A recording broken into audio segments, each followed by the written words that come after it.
I'm always telling you to avoid high fee investment products. But what happens if you're already stuck in a high fee investment? So many of you are hesitant to get out of high fee products because you're afraid of the tax it's going to attract and also potential exit fees you have to pay. But if you know me, you know I like a good trade-off calculation in a spreadsheet. I found a break-even point, which I'll explain in this video, and I call it the 6-year rule. Let's look at fee-paying Fran versus independent Izelle. Fran is stuck in a high-fee, poor-performing product that an advisor sold her years ago before she had any idea that fees existed, so she didn't ask the right questions. Now she wants to become independent, like Izelle, but she's afraid of the fees and the tax it's going to attract. So let's say the value of her investment is currently 1 million rand. If she pays an advisor a fee of 1% per year, she is paying the advisor 10,000 rand per year, which increases as the value of the investment goes up. How many hours has she spent with the advisor for that 10,000 rand in the last year? Less than 2 hours. That's a fee of 5,000 rand per hour. But that's not the worst part.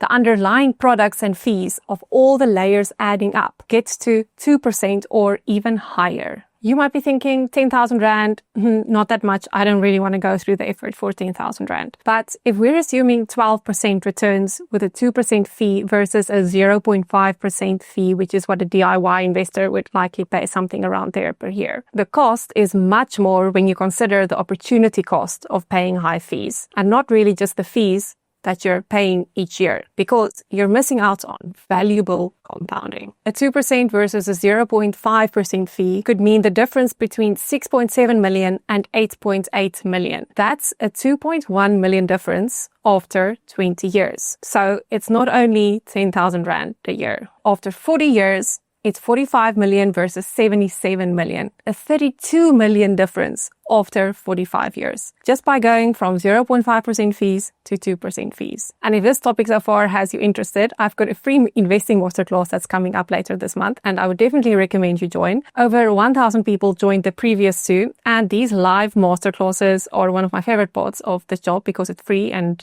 as many people as possible can join. And I give away some really valuable information completely for free. You might as well sign up. The link is in the description, and I hope to see you there. Let's get back to Fran, who's worried about the tax and the exit fees that she's going to have to pay to become independent, because she wants to move her investments away, which means she would probably have to withdraw it.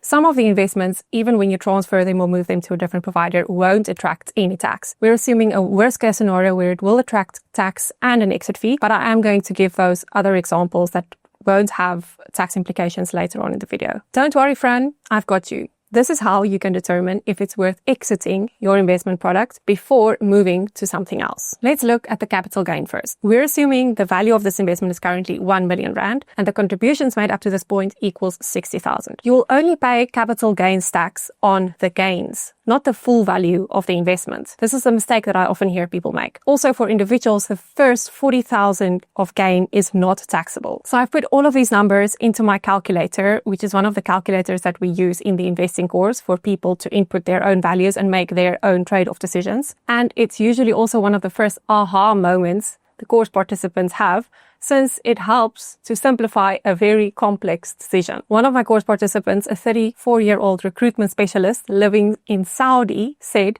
she was most shocked at the impact of fees when she actually started evaluating what she was paying for. Maybe it's time you should do that too. So in the calculator for individuals, capital gains will be included at a 40% inclusion rate into your taxable income. In this case, we're assuming Fran falls within the highest tax bracket, so these gains will be taxed at a 45% rate, which 40% times 45% is an effective 18% that you'll pay on gains. So that's 64,000 rand of capital gains tax payable. For exit fees, we're assuming a 1% of the total value is payable, which is 10,000 rand. Not all investments have exit fees, and it's very dependent on what kind of product you signed up for. So you better check that. Back to the calculator. 1 million value, 400,000 gain, 64,000 of capital gains tax payable, 10,000 of exit fee, and that equals 925,000 that will be withdrawn after these deductions. By the way, just a small tip on the capital gains tax. If you're close to a tax year end and you're deciding to move out of a certain investment, then it could be smart to liquidate one half in this tax year and then another half in the next tax year, because then you can get that 40,000 exclusion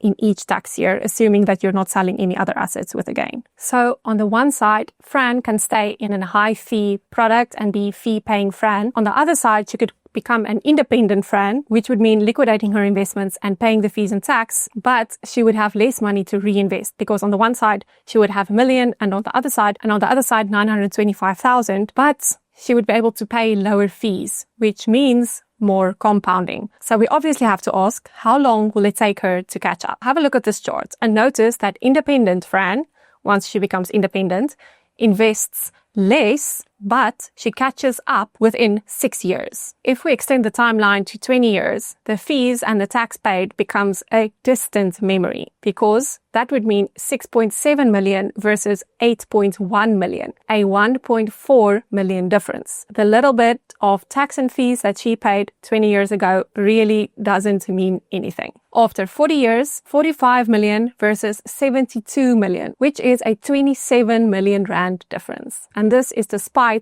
paying the tax and the fees to get out of the high fee investment. If you're still struggling to understand investment fees and how they impact the performance of your investments, but also how to identify them, definitely join my free masterclass. The link is in the description. I hope to see you there. The break-even point with the assumptions I used in this calculator is 6 years. If she is further than 6 years away from liquidating her investment, it could make sense to liquidate it now and invest it elsewhere where she's going to get better growth in the long term. If not, consider if the costs are worth taking on now. But also, realistically, even if you are 6 years away from retirement or liquidating your investment, you're probably not going to withdraw the full amount 6 years from now. Likely, your timeline is much longer. Even if your retirement is 6 years away, I still want you to rethink, what is a timeline for investments to grow? And would it not still be worth it to reconsider the fees that you're paying and whether you should perhaps take the upfront costs for a better reinvestment option? Something else to note here is that tax is not payable on all kinds of investment products. For example, if you're deciding to transfer your retirement annuity or your tax-free savings account from one provider to another, that would be a transfer and not a withdrawal. And a transfer would not attract tax, but you're not going to touch that money. It's literally going to be